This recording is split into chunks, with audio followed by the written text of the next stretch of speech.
You guys look a little bit different today. I can't tell what it is. So we're in 3 dimensions. Like three-dimensional? Oh, that is what it is. Yeah, it's like very realistic. It's coming right at me. It's exciting. Yeah, it's a new Zoom product called Three-Dimensional You. And you have to toggle it in your settings, but it really feels like you're in the room with somebody. I'm feeling very self-conscious. I don't have that Zoom make yourself look better feature anymore that take away the shine and the blemishes where everything's just a little blurry and in soft focus like a 90s R&B video. That's kind of what I rely on. And listeners, we're able to do this because Alan is not here. Sorry, Alan. Single tear. He's frozen in the tundras of Minnesota somewhere, slowly defrosting.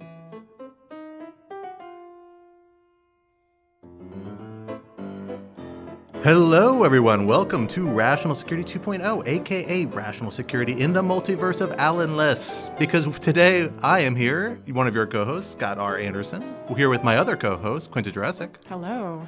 But we are Alan-less today. No Alan Rosenstein for you this week. Instead, we have brought in Alan's future self, as he himself likes to say every time you mention him, Lawfare Editor-in-Chief Benjamin Wittes. What does that mean? Also, do I get to be called co-host emeritus? I think so. I think that's only fair. Co-host emeritus. The ghost of co-host past and future. I think the ghost co-host with the most. I think Benjamin Wittes. I think the four of us should be co-host emeritus or co-host ghost. I think that's fair.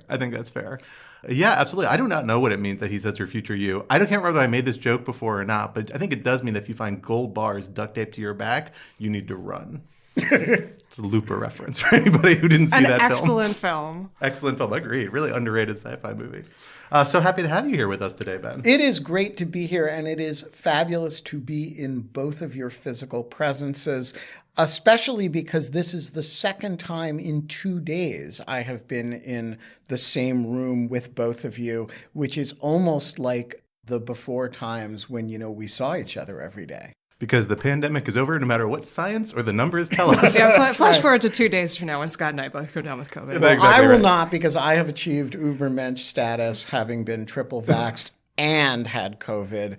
I don't even need the fourth shot for another few months because I am, have achieved a kind of Nietzschean level of immunity. Ben did walk in chain smoking, juggling knives, so he's a little more self-confident. That might be wisely recommended. But we are excited to have you here regardless for what we are calling the Live Action Rational Security Edition. We are Larsing today. We're Larsers here, Live Action Rational Security with the three of us. I think that's just living life.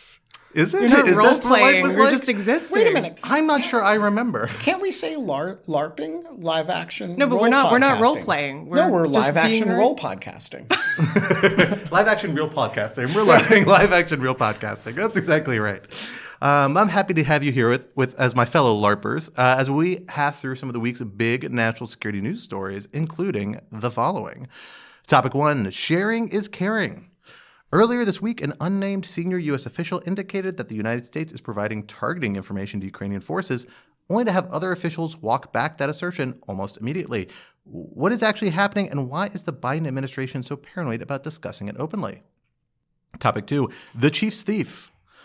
Recent revelations have shown that former Chief of Staff Mark Meadows played a more central role in leading efforts to overturn the results of the 2020 elections in the lead up to the January 6th insurrection than originally understood.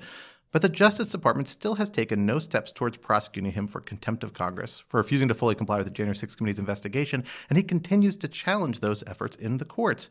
What should we make of Meadows' predicament, and what should be done about him? And topic 3, trolling alone. Incidents of harassment and hostility are an increasingly commonplace feature of our political discourse, particularly for public officials working on hot-button issues. What should we make of this breakdown in civility? What causes it, and where may it lead? For our first topic, Quinta, let me hand it over to you to get us started. So listeners may have seen there's been some, I was going to say explosive reporting, perhaps explosive in more senses than one, about U.S. intelligence giving information to the Ukrainians that allowed Ukraine to apparently successfully target Russian generals, and reportedly also giving some information to Ukraine that helped Ukrainian forces sink the Moskva, the major Russian warship that was sunk in the Black Sea. There's been some confusion over the specific contours of this. I think the U.S. then later said that it wasn't involved in any specific targeting regarding the Moskva. But this raises a number of different questions, among them the possibility of escalation with Russia if, Russia understands the United States to be sort of increasingly using Ukraine as a proxy war, setting aside whether that's actually the case. If Russia sees the U.S. as handing information to Ukraine that allows its generals to be killed, that could be bad. On the other hand, I think there's also something really interesting here in terms of how this looks next to the early disclosures that we got from U.S. and U.K. intelligence in the beginning days of the war in Ukraine, where we were constantly seeing really unprecedented levels of transparency coming from the intelligence community about what Russia was planning, about what kind of support the West was giving Ukraine. In those instances, it was very clearly a strategy that was approved at the top and that the Biden administration, and to some extent the UK as well, were going forward with. Here, in this case, when these stories came out, I sort of took a step back and thought, did they really approve that? And it appears that no, they did not, because NBC reported that Joe Biden spoke with top U.S. intelligence and defense officials to tell them that such disclosures, quote, distract from our objective. So I think the question here is, who is doing this? How do we understand this in relation to the sort of earlier transparency initiative? Like, is this a situation where once you kind of turn that spigot on, it's actually a bit hard to turn it off? And how should we understand this in terms of, the U.S. role in Ukraine? Is this something that the U.S. should be doing? How do we think about the risks of potential escalation? Ben, let me throw it over to you. All right. So there are a number of things here. Let's start with what I think is the easy question, which is how should we understand this in relation to U.S. intelligence, prior intelligence community openness? We should understand it very simply in relation to prior openness in the following fashion.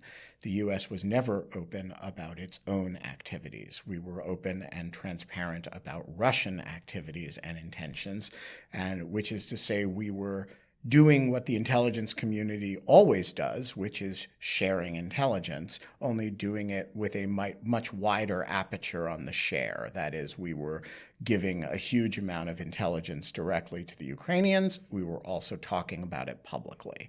That is not about U.S. intelligence activity. That's sharing analytic conclusions. And I think we can attribute that to, as you say, extremely high-level political decisions at the DNI level, at the president level, at the NSC level, and no doubt at the CIA level, too, that this was a strategic judgment. This is something completely different. This is leaks or authorized disclosures authorized by somebody, but maybe not somebody else, that purport to detail U.S. intelligence activity. That's a very different matter, and clearly within the administration, a much more controversial matter. That's, I think, the answer to the first question. The hard question is the answer to the second question, which is what's going on here. And I'm going to throw out a hypothesis to our resident international law expert, Scott, and see if you buy it. So the escalation concern here is a concern about veering into a land of co-belligerency. And for those for whom that vocabulary is not obvious, let me spell that out. The United States is not a party to this conflict. We are overtly supporting one party to this conflict. It doesn't make you a party to the conflict to sell weapons to one side or to give weapons or major financial support to one side, or even to refuse to trade with or engage in economic sanctions against the other side. There is some point in which the intimacy of your assistance to one side makes you what international law calls a co-belligerent, which is essentially fighting on the same side. And whispering in the ear of Ukrainian operators, General Gerasimov is at this location, you may want to target him, may, although it's a really interesting question whether it may reasonably be seen as crossing a line of co-belligerence. On the other hand, here is what is definitely not crossing a line of co-belligerence.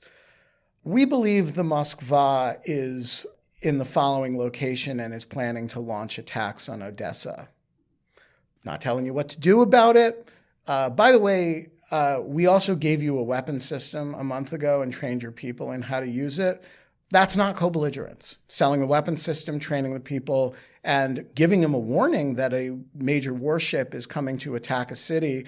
And then the Ukrainians on their own decide, boy, put two and two together, that weapon system, these coordinates, and all of a sudden you have something that a reasonable U.S. intelligence operator who's not legally sophisticated might tell the New York Times, hey, we gave them tactical targeting intelligence. I'm sure, I hope, we are giving the Ukrainians tactical intelligence on command and control centers, and that they might very reasonably use for targeting purposes. But if we're not giving them with the explicit understanding that this is targeting intelligence, it's perfectly consistent with what the administration has said publicly, which is we have a close intelligence relationship with the Ukrainians to help them repel in a defensive fashion a military aggression against their country. Functionally, I don't think it's very different from providing tactical targeting intelligence, but I think it's legally very different. And that's why you have this dispute in terms of what we have and haven't done. It's not actually a very meaningful dispute from a substantive intelligence sharing point of view. But boy, is it a meaningful dispute if you are a lawyer in Scott's former office at the State Department Legal Advisor's Office. There's my long-winded hypothesis. Scott, what do you think? Ben, you stole all my talking points. But yes, you did a very good job bringing it together. And can we just say we have never discussed this issue? We have never discussed this. No, we have was not not pre-planned. this previously. Even on Slack, it did not come up. If Ben read Slack. I don't read Slack very often. No, I think you basically have it articulate it really well there. When you share targeting information is fundamentally different than other intelligence sharing.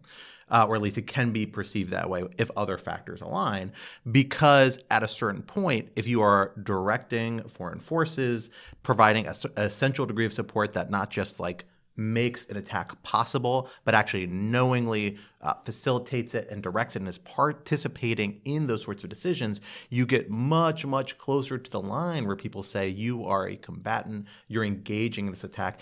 More fundamentally problematic even is that you might get closer to the line where they can say, oh, this is an armed attack against Russian forces by this third party, meaning that not only are you stepping past the line of whatever neutrality law, which is in a weird state now. Neutrality law prior to the 1920s or in the 1920s would have prohibited a lot of intelligence sharing. That's pretty commonplace today. There's this idea that since the Calabria Pact and since the UN Charter has prohibited warfare, made warfare unlawful, except in very finite cases like self-defense or where authorized by the UN Charter, that states can provide a lot of support to the victim of a war of aggression, which this seems to fall very comfortably into for most people. But there's a certain point that not only might you step past the role of neutrality, which doesn't automatically mean that you can be attacked by a third party, but if you're actually engaged in something that could be perceived as an armed attack, then all of a sudden Russia has a better legal argument to go hit you, right? Now, the part of this I think is interesting to think about is like, why does this matter to us if we think Russia is already waging an unlawful war, right? We seem to be operating on this assumption that Russia is still incorporating the international law into how it evaluates and forms its red lines. It's probably not the only thing dictating that, right? Like NATO and the military presence of NATO on the other side of the border is a big factor about why it is not going to strike U.S. forces in Poland or elsewhere, or very unlikely to, as much as any international law limit. But we still have this idea that when we cross these international lines, legal lines, we make it easier for Russia to take that step. And it's interesting when we think about it in the context of Russia, qualified neutrality, this idea that in a war of aggression, you can provide lots of support that otherwise you wouldn't normally be acceptable to provide to if you were trying to remain neutral, depends on accepting that it's a war of aggression. And Russia, of course, doesn't accept that assertion. Russia has put forward a questionable, but nonetheless a actual argument as to why what it's doing is consistent with international law. It says that these two republics, Donetsk and Luhansk, are independent countries now. We think that they meet those requirements and that they are suffering themselves from attacks from Ukraine, and this is all in their self-defense. Very questionable, factually very hard to justify, but it allows Russia to say these lines still matter. Because even from our perspective, even if you accept our version of the facts, what you would be doing by providing really concrete targeting information, if you were essentially directing Ukrainian forces, could cross a line that even in the most favorable universe of legal facts could open an avenue to legitimate lines of armed conflict. And that's what makes the Biden administration nervous. This is one factor of many. That's the thing we have to bear in mind. These are mostly policy lines about how we weigh these things. The best example, I think, was the MiG kerfuffle a few months ago about transferring jets from, I think it was Poland ultimately, to the Ukrainians. The United States were going to compensate them. And this all became a big conflict because nobody really wanted to take responsibility for transferring those jets. There was no international law problem with that. That was a policy call to say, we think jets, because of the nature of jets and how we have to transport them, are just too provocative, even though legally they're not different than any of the other support we're really providing, javelins or switchblades or anything else. So this feeds into that. But it does an interesting case study that hopefully somebody dig into, maybe I'll dig into it, who knows, in the near future, about the role international law still plays in these sorts of decisions, because it clearly is a major factor the Biden administration thinks, and it seems like they're kind of right, plays into Russia's calculation about what it's willing to accept and what it isn't to trigger some sort of stronger response or escalatory response.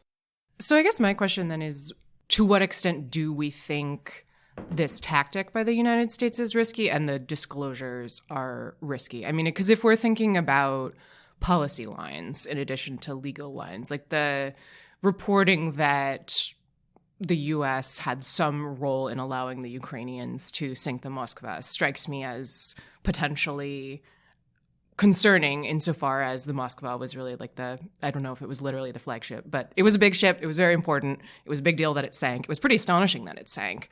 It was a real black eye for Russia. So is this something where, the U.S. takes a step and a lot of experts say, oh man, like that, this could be potentially bad, and then nothing happens because Russia decided to play it safe? Is this something that we think is definitely pointing in a bad direction, either the strategy or the facts that it's being reported on? Like, how concerned, essentially, should we be about this? I want to draw a weird analogy to this, and that is the Russian public posture about interference in the 2016 election. And so this is a situation where everybody knew they were doing it. They boasted about it, in all kinds of media, in subtle and not so subtle ways. And then they would earnestly deny it, or not so earnestly deny it, and indignantly deny it, and say there was no evidence for it. And when Robert Mueller would come forward with a mountain of evidence, they would just lie about it. This is exactly the same thing. This is a mirror image of this. It made it, because it was not formally acknowledged, even though they were boasting about it, it was actually made it hard to do anything about it. We did some stuff about it, but the international, both for policy and legal reasons, the ability to respond internationally to stuff that is not formally acknowledged, even when it's like, boy, somebody was killed that guy with a drone strike in Pakistan, or with a standoff, and we all know it's the United States and it's a Reaper drone, but Barack Obama will not confirm that. It could have been anyone. It could have been anyone, right? The fact of non-acknowledgement matters, and you can do a certain amount of boasting in media leaks. We got Anwar al-Awlaki. It was us, ha ha ha. But formally, it didn't. We don't acknowledge that we did it, or we didn't for a while acknowledge that we did it. This is very similar to that, and I think it's very similar to the trolling that the Russians did to us on. Some people in the intelligence community want the Russians to know that their warships are not safe because of us. Their generals are not safe because of us. And we don't want the policy and international law implications of acknowledging the closeness of our relationship with the Ukrainians. And so this is a way that we do it. Also, similar related point, different components of the intelligence and military have different interests in this regard. Some are more interested in the trolling, and the trolling is valuable and important, and some are more interested in the OPSEC, both for not sharing intelligence sources and methods reasons and for not poking the bear reasons. Those are different components, and now the president has at least publicly come down on the side of shut the fuck up. Yeah, I think that's exactly right again. And what we have to think about here is this is a great example about the role that covert action plays, or a major role that covert action and clandestine activities play. You can't get away with doing things clandestinely or covertly that would be permissible under international law. They don't become less impermissible because you're doing it in a non-publicly disclosed way. However, it gives you plausible deniability. It lets you to throw a little bit of shade, a little bit of tones of gray around where exactly the line is, and that increased the cost for the other party. Some cases, maybe you want to acknowledge it. You want to say, hey, other party, this is exactly what we're doing to you. If you really care this much, it's time for you to have some repercussions. Otherwise, you need to shut up about your complaints about a particular situation. A lot of times we don't want that. We don't want to provoke a conflict. We're doing something to advance a more narrow strategic objective, and the gray area gives enough place for other states to save face or enough confusion about the facts, and allows enough ambiguity that allies might be able to remain neutral in a scenario that they might otherwise have an issue with. Or a case like here, if the United States is doing something they may think is lawful but is provocative, particularly from the Russian worldview or the Russian public stance about the law around these things, it gives them space to say, well, it's not clear 100% where this point is Russia. How hard do you want to actually push that view and then act on it? And the fact that Biden administration came in and said, hey, don't do this anymore, don't reveal this, I think is a sign that they understand the value of covert activity. And I believe we're probably still doing things very similar to like this covertly. I think it's probably designed in a way to avoid the clearest red lines that cross international legal line, but gives the Ukrainians a lot of information that plays a very central role in doing these things. I don't have a doubt about that. I don't think anyone's really surprised by that, including the Russians. We may be a lot better at it than the Russians expected. The one thing I will say here is like, why is this being revealed? I think it's a real sign of the domestic dynamics around Ukraine that are problematic. I don't think this really does a lot for Ukrainian audiences more than other sorts of support or global audiences. It's bad for European audiences, frankly, because we tried really hard to make the Europeans look like they're at the front of this, and this implies that they're not, that we're really at the front of it. This is somebody, I think, feeling a lot of pressure on Capitol Hill from particularly Republicans who in the last few weeks have really been hitting the war drums, as a bad metaphor in this case, but really trying to emphasize the point, we take this more seriously. We want to be harder than hard against the Putin regime, whether it's seizing Russian assets, whether it's providing a support, although not necessarily financial support at the level that the Biden administration is asking for. Lots of these other fronts rhetorically, people are feeling that pressure, and the Biden administration is trying to build the case as to its responding very strongly domestically. And here's somebody wanting to make that case, probably a public affairs person, I'm going to take a guess, overstepped the bounds, unknowingly not realizing where the legal line was, and now has been put back in their place. I just want to say one more thing on this subject. I think it's great that we are sharing intelligence, whether it's tactical targeting intelligence or defensive intelligence that has practical targeting implications. The Ukrainians have taken out something like 10 Russian generals. That is fabulous, and any assistance that we are providing should be A, vetted extremely carefully legally, B, not publicly acknowledged, and C, pursued with vim and vigor. Speaking of one presidential administration's, by some standards, questionable actions to another presidential administration's, by perhaps some other standards, questionable actions. That's a stretch, Scott. Well, what are you going to do with these things? we really ram two together. Usually we have a nice transition topic between our international and our January 6th topic.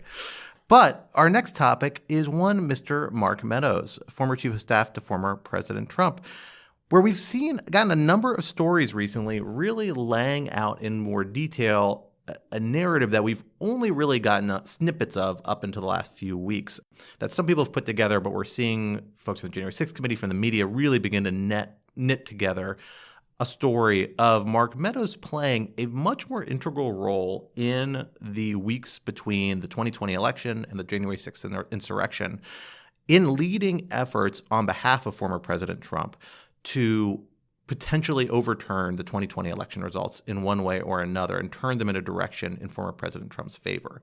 We have stories of him engaging with Georgian state officials, trying to enter rooms where ballots are being counted. And this is all happening in a context in which Meadows has been held in contempt of Congress by Congress, who has made a referral for his criminal prosecution to the Justice Department that so far has not been acted upon. Meadows himself, after initially providing some text messages that fill in a lot of the story, although not all of it, then declined to comply with subsequent subpoenas for phone records, or is trying to obstruct, I should say, subsequent subpoenas for phone records, has refused to sit down with the January 6th committee, and therefore is actually leading a legal challenge among many other people against them, challenging their authority with which they have been convened, challenging a lot of their subpoenas, a lot of their specific actions, saying it violates executive privilege, violates his First Amendment rights. And that he is, at the same time, also under investigation in his home state of North Carolina for potentially not actually having a residence in the area that he claimed he had for voting purposes and for other electoral purposes. In other words, Mark Meadows is increasingly emerging as a very, very central figure in the story of the January 6th, leading up to the January 6th insurrection, and in the set of investigations the January 6th committee and potentially the Justice Department are leading. Quinta, let me turn to you first. What should we be making of Meadows' role in this? The fact that he's emerging to take this kind of center stage position, at least that seems to be the narrative that we're seeing in the last few weeks. And what should we, by which I mean I think the committee or the Justice Department or others in the public sphere, be thinking about what we should do with him? What are the appropriate reactions moving forward to how these different challenges Meadows poses should be dealt with? I don't think it's a surprise that Meadows is important to the January 6th investigation. I think that was always going to be clear. He was the chief of staff. He was Trump's eyes and ears during this period. I also think I've talked about this a little bit before, but we learned from the Mueller investigation that Trump is not someone who leaves much of a paper trail. Indeed, he was angry at his lawyers for taking notes. He doesn't use email. It seemed to have been very hard to get a hold of even phone records because he would call from a blocked number. And so as a result, a lot of the material, and of course the Mueller investigation didn't get to talk to him personally. So as a result, the picture that you get of Trump is sort of pieced together from what other people can tell and from their records. So I don't think it's surprising that Meadows is playing kind of a similar role here, which is augmented by the fact that, as you pointed out, Scott, he cooperated with the committee before he decided that it was completely impossible for him to cooperate with the committee, and that it was, in fact, he was legally prohibited from cooperating with the committee. So they already have a pretty significant tranche of material from him, and we've already seen a fair amount of those text messages reported out and published by CNN and other outlets. There's also some really interesting reporting in Politico about how the January 6th committee has been able to piece together what Meadows was doing, kind of taking it one more ring out, which is, of course, how you conduct these investigations. They've been talking to his advisors, including a woman named Cassidy Hutchinson, who has been cooperating. And so according to Politico, that's allowed them to sort of get a picture of what Meadows was doing, and through that, a picture of what Trump was doing. So far, all this, I think, probably sounds pretty familiar to anyone who, again, paid attention to the Mueller investigation, of sort of how you build that picture. The question in my mind, the big question, is what might happen with this lawsuit that you've referenced. So Meadows is suing the committee in an attempt to kind of get ahead of a possible contempt prosecution, which the DOJ has, as we mentioned, kind of hasn't moved on, and we haven't heard anything from them. I believe, if I'm correct, Attorney General Garland was asked about it and sort of gave exactly the non-answer that you would expect recently. There's an interesting piece that we ran in Lawfare in April by Albert L. Schuler, essentially arguing that the holdup probably has to do with these opinions from the Office of Legal Counsel taking a really aggressive view of testimonial immunity for presidential advisors, which sort of creates a bit of a problem for the current Justice Department, since Meadows is explicitly relying on those opinions to begin with, even though they've never been endorsed by anyone outside the executive branch. So there's some kind of tricky executive branch politics here that I think are interesting. But another thing to keep in mind is, the same problem that again, we ran into during the congressional investigations post-dating Mueller, which is that this kind of litigation takes a really long time. So far, the committee has been able to kind of move ahead by not going through the civil litigation route, but Meadows has forced their hand a bit here. I know that the judge in the case has said that he wants to start holding hearings in the first weeks of June. That's also when the committee has said it wants to start holding hearings. So the clock is kind of running down here. And it does make me wonder whether the committee is just going to have to kind of work with what they have. And it does seem like they have a fair amount in sort of situating Meadows in January 6th. Yeah, so I think the clock is ticking not on the committee here, but on Meadows.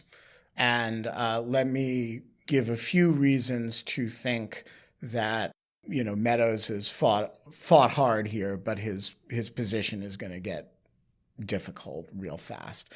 The first reason is the state of Georgia. They now have a special grand jury looking at the campaign of pressure to not certify the results of the Georgia election, the election in Georgia. And Meadows is clearly a part of that, and maybe the central part of that. Although the phone call between Trump and Raffensperger has kind of sucked the air out of the room. That evidence puts you, to the extent that you have a privilege claim, in crime fraud land, at least potentially. And I think, what we saw in California in the litigation involving Professor Eastman, or Dean Eastman, maybe I should call him, is that things get pretty sticky once somebody argues to a federal judge, okay, you might have an executive privilege claim or an attorney-client privilege claim here under normal circumstances, but you were actually planning felonious activity. I don't think when you start having now, there's no, the question of need under executive privilege is evaluated differently from an attorney-client privilege. That balancing test is different. But I think the moment you go into federal court and you say, enjoin the committee from demanding my cooperation, and the response is, your cooperation, we require it because you guys were planning crimes. That's going to be a very hard line for Meadows to hold. Secondly, look, I think prosecution of Meadows, given these OLC opinions, is a much more difficult proposition on the contempt side than prosecution of Steve Bannon, which the Justice Department went ahead with. That said, is the Justice Department really going to take the view that you don't have to show up to testify about the crimes you were planning with the president? I don't, whether they prosecute him for contempt, I just don't think that's a position they're going to take.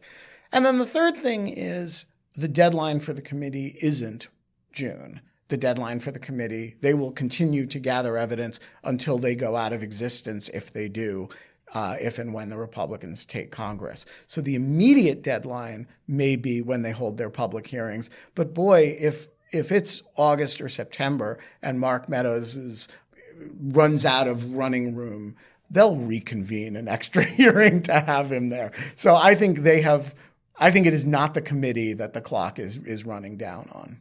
One interesting nit here is that the judge in Meadows' case is Judge Carl Nichols, who is actually the only district court judge who has so far adopted an extremely narrow reading of 18 U.S.C. 1512, obstructing an official proceeding in a January 6th criminal case, which is one of the statutes that the judge in the California case found that Trump may have violated. Excellent point. But now let me ask you this question. Imagine a special grand jury in Georgia were to say the material that Mark Meadows is refusing to testify about, refusing to even show up, is actually evidence of a criminal offense by him or by the president or both under Georgia state law.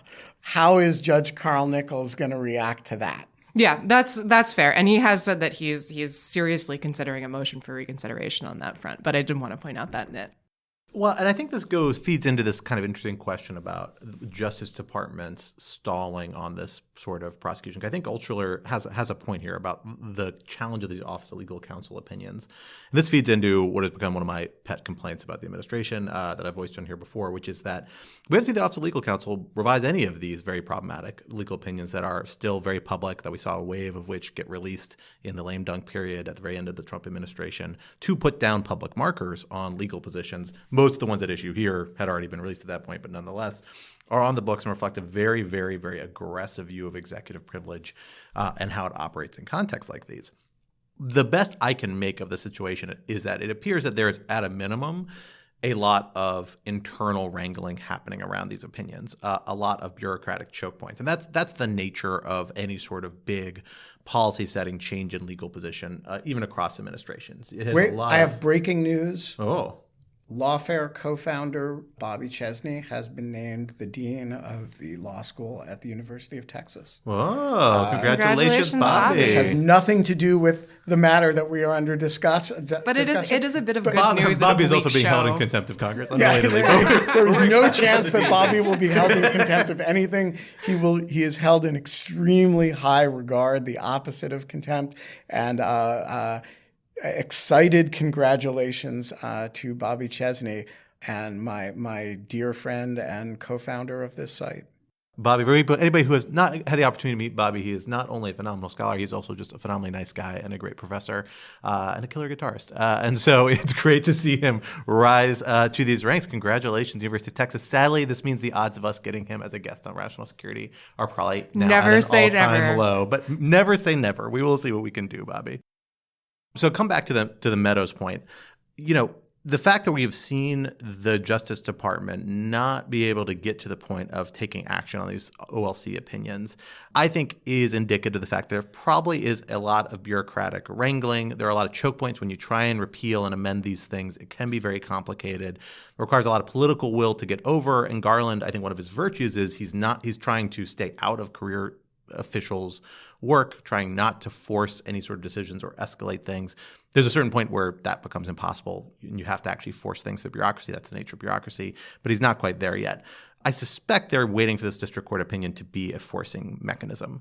Particularly because it is Judge Nichols, who's got some credibility, perhaps with certain people on the right because of his more conservative approach to criminal prosecutions. If he comes out and says, no, Meadows, you're off the reservation on this particular interpretation, I think that makes it much more comfortable for DOJ to distinguish its OLC opinions or perhaps amend or narrow them and say, we found a way forward on this.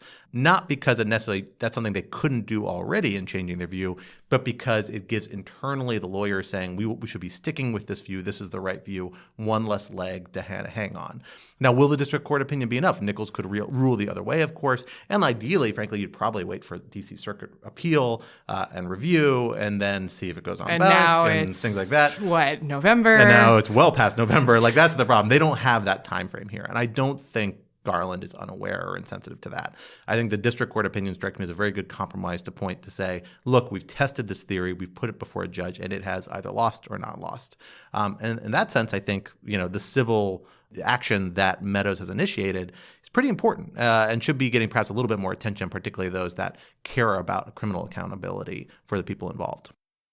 Yeah, I mean, I think what this gets to is something really important, which is the incredibly difficult position that DOJ is in, and I am sympathetic to the difficulties here, but at a certain point, it does seem like something has to, they either have to act or not act. And I think it's important not only in the sense of this particular investigation, which obviously is of surpassing importance, and both Biden and Garland have explicitly recognized that, but I mean, the existence of this sort of line of OLC memos that Meadows is relying on here, it's not just the Trump administration, right? It's building on a line of reasoning that stretches back quite a ways, that has expanded to this sort of, I would argue, quite absurd view of absolute testimonial immunity for presidential advisors. And that's not just going to be a problem for this investigation. It's a problem for every future potential congressional investigation. And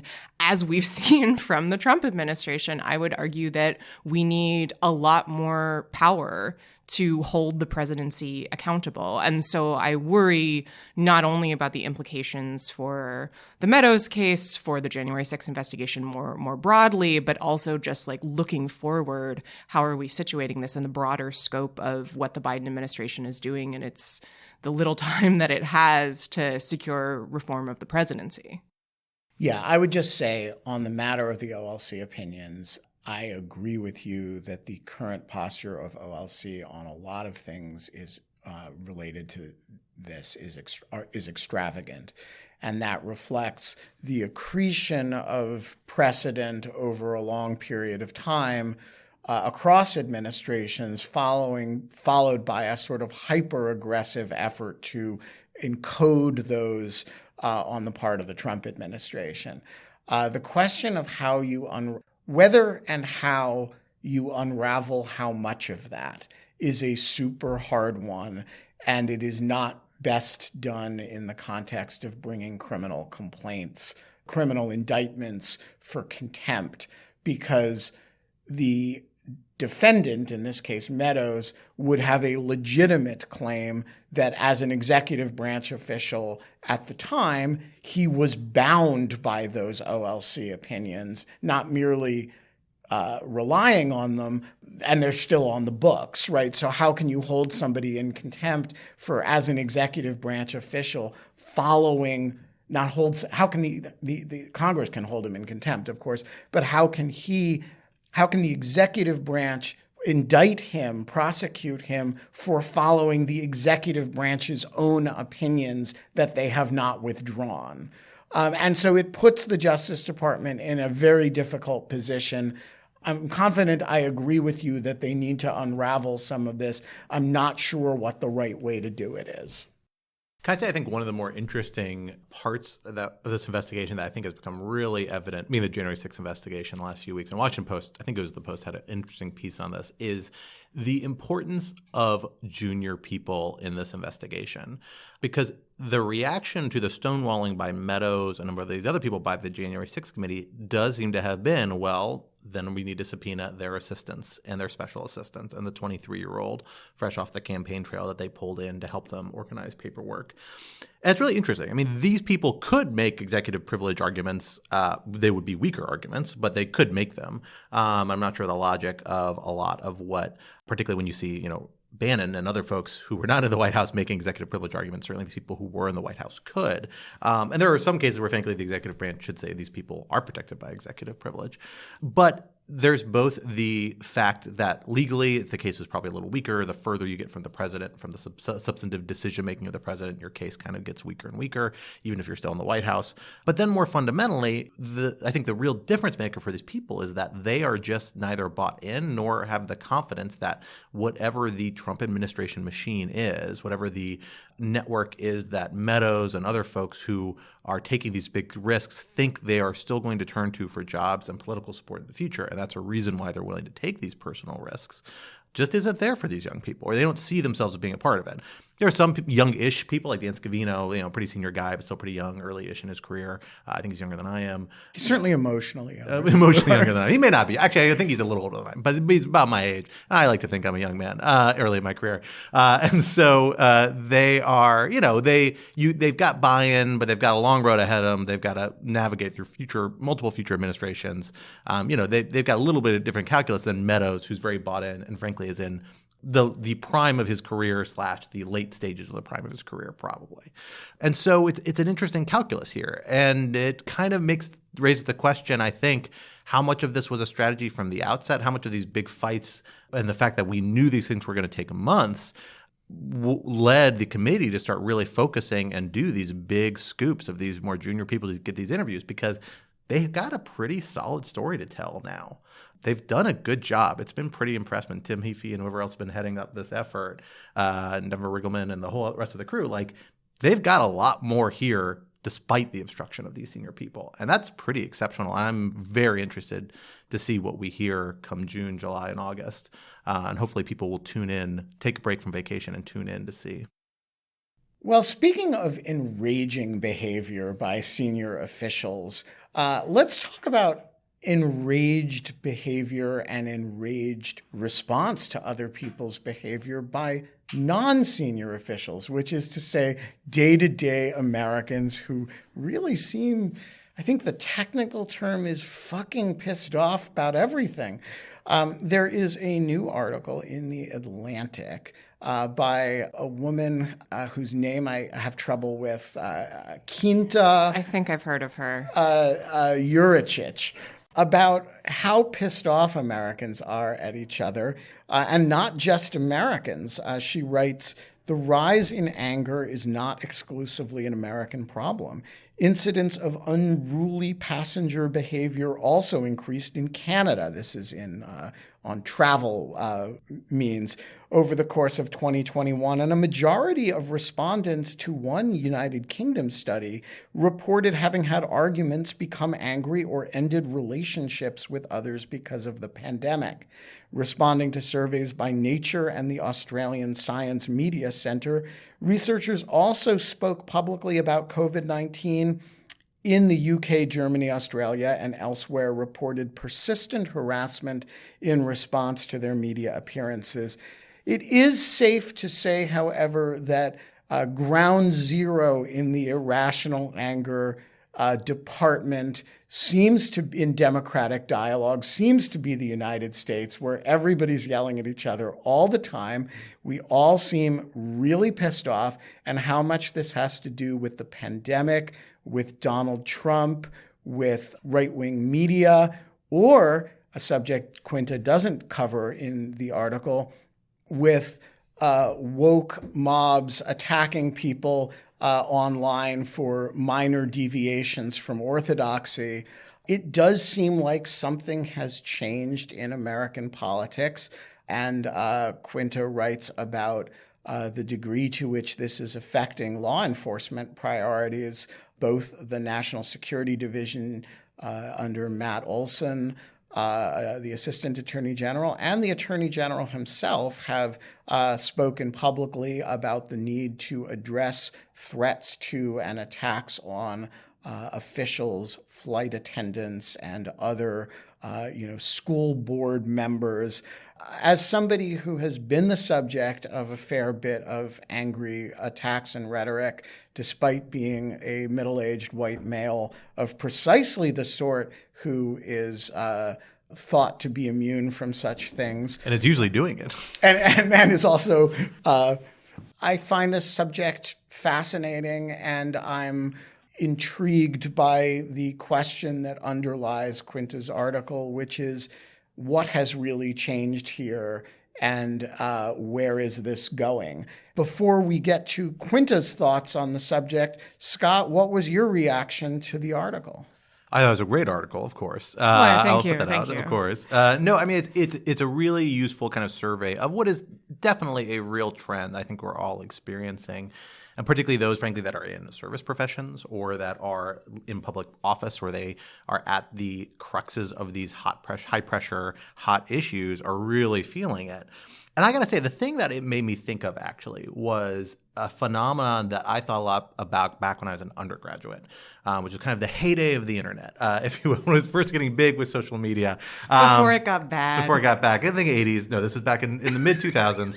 I read a series of articles. I actually almost wrote my undergraduate honors thesis on this, and I kind of regret not doing it, about how there were all these documented cases of where you saw communities of people who connected on the internet confirming a worldview that was a minority worldview, but should dramatically change their view of reality and what was appropriate in society. And the two case studies that I can recall now is, one was a group of people who I think most people would say were schizophrenic. They had paranoid schizophrenic. They had views that they were being surveilled by police, followed by their neighbors, had aliens following them. And while their views were often very isolating, they had actually found a degree of solace, and actually, in some cases, were improved in terms of their ability to function day-to-day life by the fact that on the internet they had met other people who believed the same things as them. And it both reinforced that belief for them, but allowed them to kind of function at a different level. The other one was, in fact, this phenomenon in Europe that we had in the 2000s, which was the rise of these pedophile parties, political parties, where you saw people who even gained a few seats, I think, in the Dutch parliament, maybe the Belgian parliament, like one or two, not a substantial chunk, for political parties based around this idea that, in fact, pedophilia was reflected like inappropriate social norms and, in fact, was a natural impulse a lot of people had, and that it should be something that's allowed in society that brings different benefits. Again, an extremely marginal view that most people wildly disagree with, but that these people have been convinced they were representing the silent majority. The reason I think about this is because a common theme in a lot of these cases of what people are lashing out at this anger is that they speak in terms of we, or they speak in terms of we the people, is this idea that they are representing a community of people who are aggrieved in one particular way.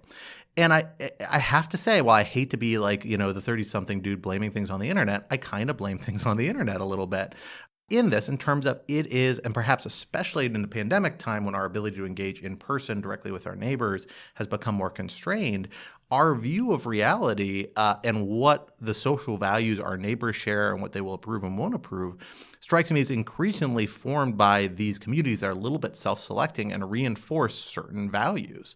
And so if you are somebody who's angry at mask mandates, you may have this idea that when you angrily lash out at a grocery store, you're channeling something the people around you believe in as well and will respond positively, or at least not extremely negatively, to you when you do that. I think actually if you look at these videos, that's the emotion I think I see on most of these people's faces, is kind of shock that nobody around them seems to be coming to their defense or supporting them as they say these things. It's this inability to divorce their reality from the actual reality and marry them. And, it's just a kind of sad phenomenon. And while I love to tie it to our political moment, I'd love to tie it to, the pandemic and the unique pressures there, and I think both contribute to it. I can't help but wonder if maybe it is part of a product of having a self-selected social community that forms a lot of our interactions, and that is something that is facilitated by modern technology. It's how a lot of us, and some people more than others, really build our community, and that community is what informs our sense of self and what is appropriate as a society. And I'm not sure it's as easy as blaming it on one particular moment or one particular political trend.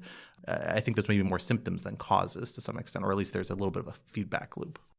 Yeah, so I want to start off by describing what I'm not talking about, because I do think I wrote this piece over the last few months, and in recent days there have been a lot of conversations about, what is appropriate protest and civility, especially around protests in front of the houses of Supreme Court judges. So what I'm talking about here, I would distinguish from peaceful protest or, chalking a message in front of a politician's house, which is apparently something that someone did outside Susan Collins's house in Bangor, Maine. I think that, peaceful protest is an important part of this country.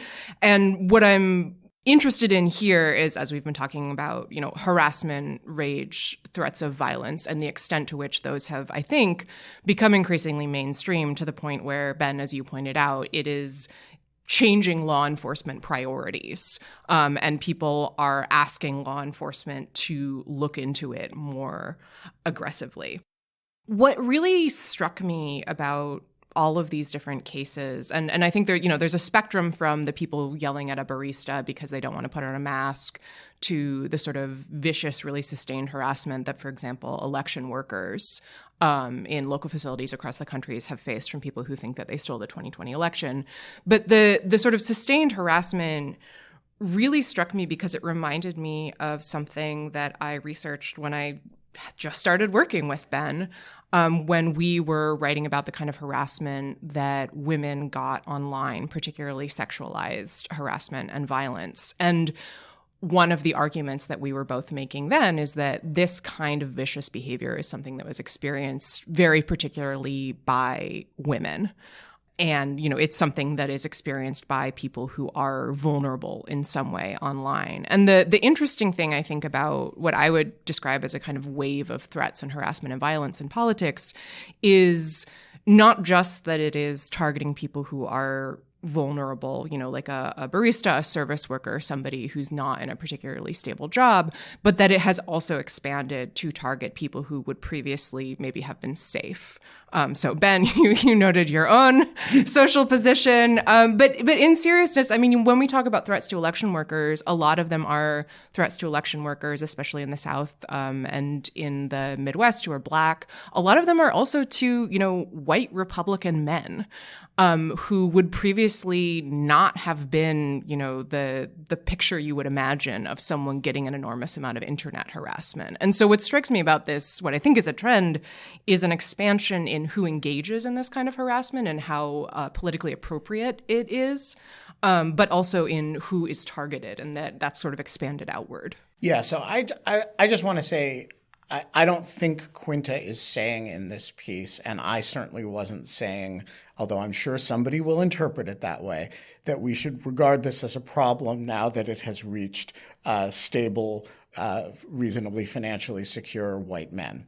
That, it was fine as long as it was just women and minorities. We've crossed the line now. But now it's really gone too far. I do think the thing that is fundamentally different now is the degree to which the performative temper tantrum of the type that we all used to think that is an asshole over there is now a matter of deep pride for the individuals involved. And they are hugely indignant that anybody would regard that activity as criminal or as threatening. And I think there's a COVID element of that, and the article goes into the masking wars in a way that I think is useful in that regard. I also think there is an element, and this is the part where I do think the left has something to answer for, that before there was a kind of Trumpist escalation of this into the performative temper tantrum department being, something that you tweet about yourself, right? You share your own, it's sort of vice signaling. There was a sort of call-out culture on the left that could get pretty near violent, or at least the rhetoric of which could be very ugly. And scary for the people who were subject to it. And so I do think we've reached the point where everybody regards their own temper tantrums as virtues. That's a scary thing, particularly when combined with the current right-wing propensity to apologize for and support violent activity. I don't know what you do about it, and the article doesn't really have a lot to say about what you do about it. I will say one thing about what you do about it, which is you prosecute some people in high-profile ways. And I actually think the Attorney General did a very good thing in his speech on January 5th by kind of conceptually linking this material to January 6th, to efforts to overthrow the constitutional order on that day, and to civil rights violations, that there's a thematic link here between people who don't want their opponents to vote and who want to use democratic processes to reduce democratic access, people who want to threaten the barista who, may have the wrong shirt on or may not have the right kind of cheese available, to use one of the more absurd examples in Quinta's piece, and people who actually don't believe in respecting the democratic order at all. I think Garland's speech was extremely thoughtful in conceptually linking those three things, and this piece is a kind of meditation on that less discussed part of Garland's speech, which is the part that has to do with the proud expression of threats and anger, and prosecuting people for doing that is a way of saying that this is not actually a legitimate part of our society. I agree with that, but I almost think it poses a more fundamental challenge, right? Because if you wait for prosecution, if you make that a focus, although I don't think you're saying that should be not the focus, but a focus. I don't disagree with that. But, the tools of coercion, this idea that law is inherently backed up by violence, right? It feeds into some of these narratives. You almost need to have also this kind of harkens back to the classic challenge of like civic virtue. Like, how do you approach a system of civic virtue in like a pluralistic republic where people have very different views? It made me think of another, just kind of throwing out a lot of old law review articles out these days, but there's an article, Laws Republic by Frank Michelman in like the 80s that tried to wrestle with this and say like, how, when you have a pluralistic society, can you have a system of civic virtue? How important is it? And he kind of came up to the view that it's important, but has to live in a kind of dialogic sort of relationship, as I recall. I don't remember the exact details because it's been 10 years or so since I read this article. But I remember finding it very thoughtful at the time. And it's kind of the same issue here. We need to have some sort of fundamental consensus to say, here are actual limits. And I will say, I think a big part of that comes to the speeches. It's not just, the prosecution and saying, here are the legal lines. It's also about saying, here's the proper way to approach these sorts of disagreement. And so it really is actually meaningful when you see public officials make these sorts of remarks in public speeches, like Carlin, I agree has been very good about. I think Joe Biden has been not bad about. I thought Barack Obama was very conscious about actually throughout his presidency, although, that obviously did not have all of these problems have come about in spite of that. And I hope it's something that we see as a theme as more public figures come forward, and particularly, frankly, among Republicans who object to the Trumpification of their party. I think this is why Liz Cheney, Adam Kinzinger, and these other people are important, because they can come step forward and say, not just democratic norms, to some extent, just social norms, and say, there are lines that's inappropriate even if we disagree. It's sad we're seeing so many of these people retire and not willing to take up the important role of actually articulating those views, because you need to have somebody on the stage next to Donald Trump in a debate or in a speech saying, what you are saying is inappropriate for doing this, or at least it needs to be articulated within these limits, because these limits can't be crossed. And that's really what, at least in the political realm, we seem to be missing on one side, and that makes it hard to maintain. Right. I think that part of what I'm trying to identify here, and I'm specifically focusing on the right in this argument, is that this kind of embrace of harassment makes that kind of self-moderation impossible, because there has been reporting about how, for example, a lot of Republicans in the House decided not to vote to impeach Trump the second time around because they faced threats and harassment, that those kind of threats have driven them out of public life. And again, if you look at these stories of public health officials, election board officials, school board officials stepping down from their positions because they don't want to be harassed anymore. And so at the same time as I think I would say, the answer is a democratic resurgence, more people getting involved in their communities, right? Like more embrace of civic virtue as a concept, it also makes it incredibly unappealing to be involved in that way. And in that way, I think it's sort of a downward spiral in a way that's concerning. Well, we are unfortunately going to have to leave the conversation there for now, but this would not be Rational Security if we did not bring you some object lessons to think about until you hear from us next week. Quinta, why don't you go ahead and get us started? So I'm going to continue with my 2-episode theme of long, deeply reported articles about the experience of pregnancy and reproductive health. This was not intentional. Last week, I recommended a story in The Atlantic about sort of groups working for reproductive health preparing for the end of Roe v. Wade. This week, I would like to recommend a really astonishing piece in every sense of the word in the New York Times magazine by Susan Dominus called The Nightmare of Being a Surrogate Mother in the Ukraine War. So a lot of people in the United States find surrogates in Ukraine because the laws in that country allow it and make international adoption easy in ways that it's not otherwise. And so obviously the war created unbelievable problems here. The piece is just a really thoughtful reflection on the complications of surrogacy, also on surrogacy as work, as labor in every sense of the term, and what that means, and the sort of very complicated dynamics between, Americans who are primarily concerned reasonably enough about their baby and the Ukrainian women who are struggling to figure out whether to leave the country, whether to stay, how to make money. It's really astonishing. It's a brutal depiction of the conflict, but also of a particular corner of how the conflict has really upended people's lives. So I'd definitely recommend giving it a read. I will second that. It's a phenomenal article. I read that. I will also say the global surrogacy industry is fascinating and raises so many fraught moral questions. There's an amazing podcast series that was put together between, I believe it was NPR and an Israeli podcast affiliate of NPR. I cannot remember what it's called. I'll put a link in the show notes that went through Israel actually expressing, adopting unborn Israeli surrogate children as their nationals during, I believe, an earthquake in Nepal and sending in special forces soldiers to evacuate them. It's fascinating, and I'm curious to what diplomatic efforts are happening in Ukraine now after I read this article that touches on it a bit. But I suspect there's a lot more complicated politics happening in the background, given the intersection of major national interests around this issue in Ukraine. Well, for my object lesson, having now gotten to throw my endorsement for an old law review article in earlier, I am instead going to turn to my eyes to the stars.